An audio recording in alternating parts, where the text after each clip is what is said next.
رمضان کریم کریم۔ السلام علیکم ورحمۃ اللہ وبرکاتہ۔ رمضان المبارک اور مغفرت کا آپس میں بڑا گہرا تعلق ہے۔ نبی کریم صلی اللہ علیہ وسلم کی احادیث مبارکہ میں رمضان کے ساتھ مغفرت کا کثرت سے ذکر کیا گیا۔ معروف احادیث مبارکہ من صام رمضان ایمانا واحتسابا غفر له ما تقدم من ذنبه، من قام رمضان ایمانا واحتسابا غفر له ما تقدم من ذنبه، کہ جس نے رمضان المبارک کے روزے رکھے ایمان اور احتساب کے ساتھ، اللہ اس کے سابقہ سارے گناہ معاف فرما دیتے ہیں۔ جو رمضان المبارک کی راتوں کا قیام کرتا ہے ایمان اور احتساب کی حالت میں، اللہ رب العالمین اس کے سابقہ سارے گناہ معاف فرما دیتے ہیں۔ جو لیلۃ القدر کو پا لیتا ہے، اللہ رب العالمین اس کے سابقہ سارے گناہوں کو معاف فرما دیتے ہیں۔ اس کے علاوہ نبی کریم صلی اللہ علیہ وسلم نے فرمایا کہ اللہ رب العالمین روزانہ کی بنیاد پہ کئی گردنوں کو جہنم سے آزاد کر کے جنت کا داخلہ عطا فرما دیتے ہیں، گناہوں سے معافی کا اعلان ہو جاتا ہے۔ مطلب یہ ہے کہ رمضان کے ساتھ مغفرت کنیکٹڈ ہے، رمضان کے ساتھ مغفرت جڑی ہوئی ہے۔ لوگ سوال کرتے ہیں رمضان المبارک کے حوالے سے کہ ان دنوں میں کثرت سے کون سے وظائف پڑھنے چاہیے، کون سے اذکار کا کثرت سے تذکرہ ہونا چاہیے۔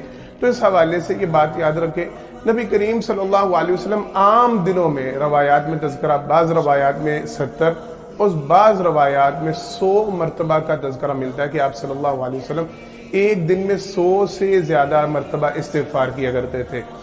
استغفار اس کا سادہ سا آسان سا جو نسخہ اور وظیفہ وہ یہ ہے کہ آپ خالی استغفر اللہ کہہ لیں، یا پھر استغفر اللہ ربی من کل ذنب واتوب الیہ کہہ لیں، استغفر اللہ الذی لا الہ الا انت الحی القیوم واتوب الیہ۔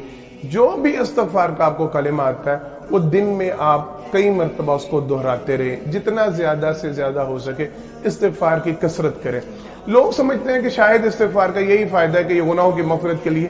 حقیقتاً اگر آپ دین اسلام کا مطالعہ کریں تو استغفار ایک تو جہاں گناہوں کو مٹاتا جا رہا ہوتا ہے استغفر اللہ، جہاں پہ آپ کے گناہوں کو کم کر رہا ہوتا ہے، وہیں پہ اس کے انعامات بہت زیادہ ہیں۔ نبی کریم صلی اللہ علیہ وسلم کی حدیث مبارکہ آپ صلی اللہ علیہ وسلم نے ارشاد فرمایا من لزم الاستغفار جعل اللہ له من كل ضيق مخرجا ومن كل هم فرجا ويرزق من حيث لا يحتسب۔ ہم لوگ جانتے ہی نہیں، آپ صلی اللہ علیہ وسلم نے فرمایا جو بندہ استغفار کو لازم پکڑ لیتا ہے، مطلب کثرت کے ساتھ استغفر اللہ کہتا رہتا ہے، اللہ رب العالمین اس کے لیے ہر پریشانی سے نکلنے کا رستہ بنا دیتے ہیں۔ ومن كل هم فرجا، اللہ اس کا ہر غم دور کر دیتے ہیں۔ ويرزق من حيث لا يحتسب، اللہ اس کو وہاں سے رزق عطا فرماتے ہیں جہاں سے انسان کا وہم و گمان بھی نہیں ہوتا، جہاں سے تصور بھی نہیں کر سکتا۔ قرآن کریم میں بھی اللہ رب العالمین نے اسی معاملے کو بیان فرمایا وَقُلْتُ اسْتَغْفِرُوا رَبَّكُمْ إِنَّهُ كَانَ غَفَّارًا يُرْسِلِ السَّمَاءَ عَلَيْكُمْ مِدْرَارًا وَيُمْدِدْكُمْ بِأَمْوَالٍ وَبَنِينَ وَيَجْعَلْ لَكُمْ جَنَّاتٍ وَيَجْعَلْ لَكُمْ أَنْهَارًا مَا لَكُمْ لَا تَرْجُونَ لِلَّهِ وَقَارًا۔